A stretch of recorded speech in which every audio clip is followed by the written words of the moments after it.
بسم اللہ الرحمن الرحیم نحمده ونصلی ونسلم علی رسولہ الکریم اما بعد فاعوذ باللہ من الشیطان الرجیم بسم اللہ الرحمن الرحیم وما لی لا اعبد الذی فطرنی والیہ ترجعون صدق اللہ مولانا العظیم۔ 23ویں پارے کے شروع میں سورہ یاسین کا کچھ حصہ ہے، اور سورہ یاسین میں 4 بنیادی مضامین تھے: توحید، رسالت، آخرت، کتاب۔ یہ چاروں مضامین قرآن میں جا بجا پھیلے ہوئے ہیں، اور انہی مضامین کی قرآن بہت وضاحت کے ساتھ، دلائل کے ساتھ تشریح کرتا ہے، اور اسی طرح سے باطل نظریات کو رد کرتا ہے۔ ان چاروں بنیادی نظریات کے متعلق جو باطل سوچیں پائی جاتی ہیں، اور باطل پرست یہود، نصارہ، منافقین، مشرکین، ان تمام کی سوچوں کی قرآن تردید کرتا ہے، اور ان مضامین کو بہت مدلل انداز سے قرآن بیان کرتا ہے۔ اور سورہ یاسین میں یہ چاروں مضامین کو بہت مدلل انداز سے بیان کیا گیا، اور 4 مکالمات اس میں ذکر کیے گئے۔ پہلا مکالمہ ہے رسولوں کی ایک جماعت کا مکالمہ قوم کی بستی والوں کے ساتھ ہے، اس مکالمے کو ذکر فرمایا، اور اس مکالمے کو ذکر کر کے رسالت کے مضمون کو اجاگر کیا اور واضح فرمایا۔ اور دوسرا مکالمہ ہے اسی بستی کے لوگوں کا ایک شخص کے ساتھ، اس ایک شخص نے رسولوں کی تائید کی اور ان کی بات کو حق قرار دیا، اور اپنی قوم کو سمجھایا کہ یہ جو لوگ آئے ہیں یہ نہ تم سے اجر کا مطالبہ کرتے ہیں، نہ تم سے کسی اور شے کا مطالبہ کرتے ہیں، اور مزید یہ کہ یہ ہدایت یافتہ ہے تو ان کی پیروی تمہیں کر لینی چاہیے۔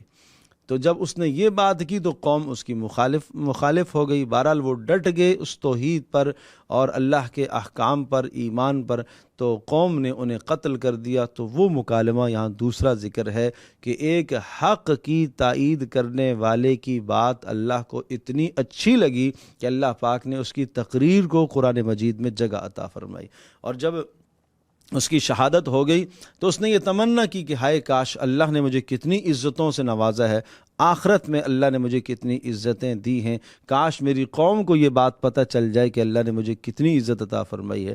اس کی یہ دلی تمنا اللہ نے قرآن میں ذکر فرمائی، اور قیامت تک آنے والے انسانوں کو یہ پیغام دیا کہ جو شخص حق کی تائید کرتا ہے اور حق والوں کی تائید کیا کرتا ہے، ان کی مدد کیا کرتا ہے، وہ شخص اللہ کے یہاں کتنا مقرب ہوتا ہے کہ اس کی آخری تمنا کو اللہ تبارک و تعالیٰ نے قرآن مجید میں جگہ عطا فرمائی۔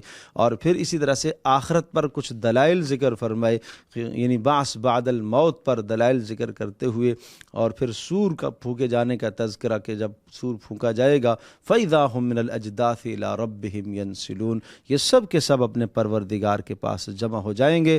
اور تیسرا مکالمہ پھر پروردگار کا لوگوں کے ساتھ، وہ کیا مکالمہ ہوگا؟ وَامْتَازُوا الْيَوْمَ أَيُّهَا الْمُجْرِمُونَ، اللہ پاک ارشاد فرمائے گا اے مجرمو جدا ہو جاؤ۔ دنیا میں تم نیکوکاروں کے ساتھ مل جل کر رہتے تھے، اور وہاں ہر ایک کو تمہاری برائیوں کا پتہ نہیں چلتا تھا۔ آج ہر گناہ اس کا واضح ہوگا، اور نامہ عمل لیے ہوئے فرشتے سامنے آ جائیں گے، اپنے اعضاء اس کے خلاف گواہ ہوں گے۔ آج ہر مجرم جدا ہوگا، اسے پتہ چل جائے گا۔ الم اعہد الیکم یا بنی آدم، اللہ پوچھے گا میں نے تمہیں کہا نہیں تھا کہ شیطان کی بندگی نہ کرنا، اور تمہارا سری دشمن ہے، اور تمہیں کہا تھا صرف میری ہی بندگی کرنا، اور یہی راستہ ہے۔ انسان کہے گا کہ میں نے تو شیطان کی بندگی نہیں کی ہے، میں تو اللہ کی بندگی کرتا ہوں، شیطان کی پوجا میں کہاں کرتا ہوں، شیطان کی عبادت میں کہاں کرتا ہوں۔ تو شیطان کے نقش قدم پر چلنا ہی تو شیطان کی بندگی ہے۔ وَلَقَدْ أَضَلَّ مِنْكُمْ جِبِلًّا كَثِيرًا، تمہیں بتایا نہیں تھا کہ تم سے پہلے کتنے لوگوں کو اس نے گمراہ کیا ہے ظالم نے۔ أَفَلَمْ تَكُونُوا تَعْقِلُونَ، اتنی موٹی سی بات بھی تمہیں سمجھ میں نہیں آئی ہے؟ هذه جہنم التي كنتم توعدون، یہ ہے وہ جہنم جس کا تم سے وعدہ کیا گیا تھا۔ اصلوها اليوم بما كنتم تکفرون، آج تمہیں اپنے کفریہ شرکیہ نظریات و اعمال کی وجہ سے آج تمہیں اس جہنم کے اندر جانا ہوگا۔ یہ معذرت کرنے کی کوشش کرے گا۔ الیوم نختم علی افواہہم، اللہ زبانوں پر مہر لگا دے گا۔ وتکلمنا ایدیہم وتشہد ارجلہم، اور ہاتھ بولیں گے، پیر گواہیاں دیں گے، جسم کے اعضاء گواہیاں دیں گے۔ تو یہ وقت آنے والا ہے، انسان کو سنبھلنا چاہیے، سمجھنا چاہیے۔ وَلَوْ نَشَاءُ لَطَمَسْنَا عَلَىٰ أَعْيُنِهِمْ، اس دنیا میں اللہ پاک اگر ایک شخص گناہ اور نافرمانی کر رہا اور اللہ نہیں پکڑ رہا، یہ اس بات کی دلیل نہیں ہے کہ اللہ تبارک تعالیٰ تم سے غافل ہے۔ کہا ہم چاہیں تو ہم تمہاری شکلوں کو مسخ کر دیں، اور ہم چاہیں تو اسی جگہ پر کھڑے کھڑے تمہیں پتھر بنا دیں، لیکن انسان کے لیے اللہ پاک بڑا مہربان ہے، وہ اس کی توبہ کا منتظر ہے۔ یہ دن کو آئے، دن کے گناہ کر کے شام کو آتا ہے، اللہ اس کی توبہ کو قبول کرتا ہے۔ شام گناہ کر کے صبح کو آتا ہے، اللہ اس کی توبہ کو قبول کرتا ہے۔ اور چوتھا مکالمہ، اولم یر الانسان انا خلقناہ من نطفۃ فاذا هو خصیم مبین۔ رسول اللہ صلی اللہ علیہ وسلم کے دربار میں ایک کافر، ایک آخرت کا منکر، رسول اللہ صلی اللہ علیہ وسلم کی رسالت کا انکاری، توحید کا انکاری، ایک ہڈی اٹھا کے لے آیا بوسیدہ کسی قبر سے، انسان کی ہڈی، اور اس کو اپنے ہاتھ پر رکھا اور اسے مسل رہا ہے، اور یوں کہہ رہا ہے من یحیی العظام وہی رمیم۔ اس بوسیدہ ہڈی کو کون زندہ کرے گا؟ یہ کیسے زندہ ہوگی؟ عجیب جواب دیا، قل یحییھا الذی انشأھا اول مرہ۔ اے پیغمبر آپ فرما دیجئے اس بوسیدہ ہڈی کو وہی پروردگار زندہ کرے گا، وہ جمع کرے گا، اور اس سے وہ انسان بنائے گا جس نے پہلی بار اس کو پیدا کیا ہے۔ وَهُوَ بِكُلِّ خَلْقٍ عَلِيمٌ، اور وہ اپنی مخلوق کو جانتا ہے کہ اس کے ذرات کہاں منتشر بکھرے پڑے ہیں، وہ سب جانتا ہے۔ کچھ ذرات سمندر میں چلے گئے، کچھ ہواؤں میں چلے گئے، کچھ درندوں کے پیٹوں میں چلے گئے، کچھ یہاں پڑے ہوئے ہیں، وہ سب ذرات کو جانتا ہے۔ اولیس الذی خلق السماوات، جس پروردگار نے آسمانوں کو بنایا، زمینوں کو بنایا، کیا وہ قدرت نہیں رکھتا اس بات کی کہ اس جیسا انسان دوبارہ پیدا کرے؟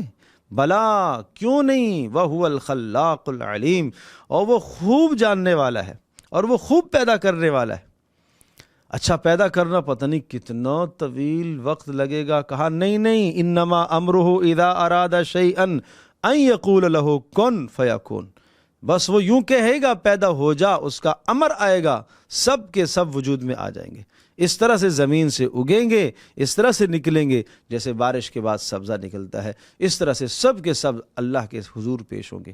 بلا قادرین علی ان نسوی بنانا، ہم تمہارے جسم کے اعضاء کو اسی طرح سے دوبارہ جوڑیں گے، تمہارے انگلیوں کے پوروں کو بھی جوڑیں گے۔ والصافات صفا والزاجرات زجرا، سورہ صافات ہے، اس کے اندر یہ مضمون ذکر کیا گیا ہے کہ ملائکہ اور جنات یہ بھی اللہ تبارک تعالیٰ کی مخلوقات ہیں، اللہ کے بندے ہیں۔ اصل میں مشرکین کا نظریہ یہ تھا کہ یہ مخلوقات نظر نہیں آتی، ان کے اندر شاید کچھ معبود ہونے کا، رب ہونے کا ان کے اندر کچھ عنصر پایا جاتا ہے، لہٰذا انہوں نے ملائکہ کی بندگی کرنا شروع کر دی۔ ملائکہ کو انہوں نے اللہ کی بیٹیاں قرار دیا۔ جنات بھی نظر نہیں آتے، شاید ان کے اندر بھی معبود کا کوئی عنصر ہو سکتا ہے، اور انہوں نے جنات کو اللہ کی بیویاں قرار دیا اور ملائکہ کو اللہ کی بیٹیاں قرار دیا۔ کہا ظالمو، کیسے نظریات تم جمائے رکھے ہوئے ہو، کیسے نظریات تم قائم کرتے ہو؟ اللہ تبارک تعالیٰ بیٹوں سے بھی پاک ہے، بیٹیوں سے بھی پاک ہے، بیویوں سے بھی پاک ہے۔ یہ تو تمام کی تمام عادات و اطوار، یہ تو مخلوق کی صفات ہیں۔ اللہ تبارک تعالیٰ ان مخلوق کی عادات اور حوائج اور ضروریات سے مبرہ اور منزہ ہے، اور یہ سب کے سب اللہ کے سامنے ہاتھ باندھے ہوئے کھڑے ہوں گے۔ تم ملائکہ کو اس لیے پوجتے ہو کہ یہ قیامت میں ہمارے سفارشی ہوں گے، تم جنات کو اس لیے پوجتے ہو کہ یہ قیامت کے دن ہمارے سفارشی ہوں گے۔ یہ تو سب اللہ کے سامنے ہاتھ باندھ کے کھڑے ہوں گے، یہ تو خود عذاب سے، اللہ کے عذاب سے ڈر رہے ہوں گے۔ تو یہ باطل نظریات کو رد کیا گیا اس سورہ مبارکہ کے اندر۔ اور اس کے بعد سورہ صاد ہے، اور سورہ صاد میں یہ سمجھایا کہ حق اور باطل میں جدال رہے گا، حق اور باطل میں جدال رہے گا، مقابلہ رہے گا، بالآخر غلبہ اللہ نے حق ہی کو عطا کرنا ہے، اور رسول اللہ صلی اللہ تعالی وسلم کو اور آپ پر ایمان لانے والوں کو گزشتہ انبیاء علیہ السلام کے احوال و حالات سنائے گئے ہیں۔ چنانچہ اصبر علی ما یقولون واذکر عبدنا داود، آپ ان کے جملوں پر، ان کے استہزاء پر، یہ جو آپ کا استہزاء کریں، آپ کے دین کا استہزاء کرتے ہیں، برا بلا کہتے ہیں، اس قسم کی باتیں کہتے ہیں، آپ صبر کیجئے۔ وَاذْكُرْ عَبْدَنَا دَاوُودَ ذَا الْأَيْدِ، آپ داود کی زندگی کو یاد کریں۔ اللہ تبارک تعالی نے انہیں کیا کیا نعمتیں دے رکھی تھیں، کیا اللہ نے ان کو معجزات دے رکھے تھے، آپ وہ یاد کریں۔ اسی طرح سے حضرت سلیمان علیہ السلام کے حالات سنائے، اسی طرح سے حضرت ایوب علیہ السلام کے حالات سنائے کہ انہوں نے مصائب میں پریشانیوں نے کس طرح سے مصائب اور پریشانیوں میں اللہ کو پکارا. وَأَيُّوبَ وَاذْكُرْ عَبْدَنَا أَيُّوبَ إِذْ نَادَى رَبَّهُ أَنِّي مَسَّنِيَ الشَّيْطَانُ بِنُصْبٍ وَعَذَابٍ. حضرت ایوب علیہ السلام مصائب میں گرے گئے، پریشانیوں میں مبتلا ہوئے، لیکن ان پریشانیوں اور مصائب میں انہوں نے کس کو پکارا؟ اللہ کو پکارا. اور اسی طرح سے ابراہیم علیہ السلام، اسحاق علیہ السلام، یعقوب علیہ السلام، اسماعیل علیہ السلام، الیسع علیہ السلام، ذوالکفل علیہ السلام، ان تمام کے تمام انبیاء کا تذکرہ کر کے فرمایا وَكُلٌّ مِّنَ الْأَخْيَارِ.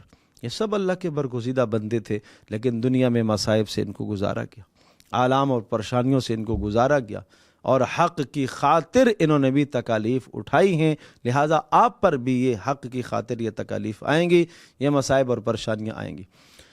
اس کے بعد سورہ زمر ہے، اور سورہ زمر در حقیقت تمہید ہے آنے والی ان 7 صورتوں کی جو حامیم کے لفظ سے شروع ہو رہی ہیں، جن کو حوامیم السبعہ کہا جاتا ہے.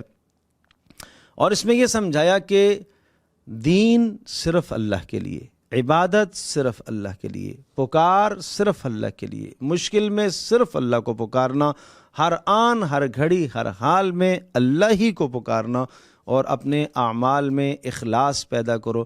قل انی امرت ان اعبد اللہ مخلصا لہ الدین. مجھے تو اس کا حکم دیا گیا ہے کہ میں اپنی بندگی صرف اللہ کے لیے کروں، اور اللہ کے احکام کو میں سب سے پہلے میں تسلیم کروں، اور مجھے اس بات کا حکم دیا گیا ہے کہ میں اپنے اللہ ہی کی بندگی کروں. فاعبدوا ما شئتم من دونی. تمہیں جو چاہنا، جو تمہارا جی چاہے کرو، تم جس کی چاہو بندگی کرو، مجھے اپنے پروردگار کی بندگی کرنی ہے. الا للہ الدین الخالص. صاف صاف شروع میں بھی فرمایا الا للہ الدین الخالص، کہ دین صرف اللہ کے لیے، بندگی صرف اللہ کے لیے، جھکاؤ صرف اللہ کے سامنے ہے، سجدہ صرف اللہ کے سامنے ہے. اللہ کے سوا کسی کے سامنے مجھے سجدہ نہیں کرنا ہے. تم جسے چاہو پوجو، جسے چاہو تم جس کی بندگی کرو، مجھے اپنے پروردگار کی بندگی کرنی ہے. اور والذین اجتنبوا الطاغوت ان یعبدوها وانابوا الی اللہ. جو لوگ اللہ کی بندگی میں لگتے ہیں اور غیروں سے بیزاری کا اظہار کرتے ہیں، ان کے لیے اللہ پاک نے بڑی خوشخبریاں رکھی ہیں، اور ان کے لیے اللہ پاک نے بڑا انعام رکھا ہے. اللہ پاک نے ان کے لیے بڑی عزتیں رکھی ہیں. افمن شرح اللہ صدرہ للاسلام. اللہ پاک جس کا سینہ اسلام کے لیے کھول دے، یہ اس کے لیے سعادت مندی کی بات ہے. اور سینہ اسلام کے لیے کھل جانے کا مطلب کیا ہے؟ کہ شریعت اس کا مزاج بن جائے، نماز پڑھ کے اس کو لطف آنے لگے، زکوٰۃ ادا کر کے اس کو مزہ آئے، اس کو حلاوت نصیب ہو، روزہ رکھ کر اس کو حلاوت نصیب ہو، ذکر کر کے اس کو حلاوت نصیب ہو، گناہ کر کے یہ رنجیدہ اور پریشان ہو جائے، بے قرار ہو جائے. یہ ہے شرح صدر. اسلام کے لیے شرح صدر ہو گیا. رسول اللہ صلی اللہ علیہ وسلم سے پوچھا گیا کیا اس کی کوئی پہچان بھی ہے؟ کہ اللہ تبارک و تعالیٰ جس کا سینہ اسلام کے لیے کھول دیتا ہے، اس کی کیا پہچان ہے؟ رسول اللہ صلی اللہ علیہ وسلم نے فرمایا دنیا کی بے رغبتی پیدا ہو جائے، آخرت کا شوق لگ جائے، مرنے کے بعد کی زندگی کی تیاری کرنے کی فکر لگ جائے. یہ 3 چیزیں اگر کسی کی زندگی میں آ گئی تو مطلب یہ ہوا کہ اس کا سینہ اللہ پاک نے اسلام کے لیے کھول دیا ہے. اللہ پاک یہ سب سعادتیں ہم سب کو عطا فرمائے. وآخر دعوانا الحمدللہ.